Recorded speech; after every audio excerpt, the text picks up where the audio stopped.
নমস্কার, জয় মাতারা। আমি অ্যাস্ট্রো হিমাংশু ভাগ্যের দুয়ার থেকে আপনাদেরকে জানাই আন্তরিক শুভেচ্ছা, ভালোবাসা। আজ আমি যে প্রেডিকশনটি করতে চলেছি, যদি কোনো জাতক জাতিকাদের হাতের ভাগ্যরেখা একদম পুরো শনির ক্ষেত্র পর্যন্ত এইভাবে চলে যায় এবং ভাগ্যরেখা থেকে দুই একটি শাখারেখা যদি চন্দ্রের স্থানে চলে আসে এবং উচ্চ এটা হচ্ছে আমাদের নিম্ন মঙ্গলের ক্ষেত্র। তো শুক্রের স্থান থেকে যদি প্রোগ্রেস রেখা এই নিম্ন মঙ্গলের দিকে এইভাবে চলে যায় এবং বৃহস্পতির স্থানে যদি এই ধরনের একটা চতুর্ভুজ চিহ্ন থাকে এবং এই বৃহস্পতির স্থানে অনেক সময় যদি ত্রিভুজ চিহ্ন থেকে থাকে বা স্টার সাইন যদি থেকে থাকে, আপনারা তিনটি চিহ্ন মিলাবেন।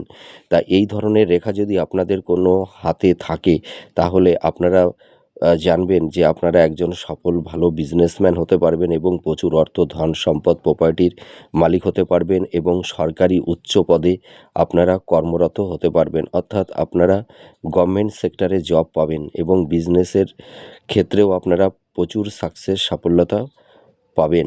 নমস্কার, জয় মাতারা।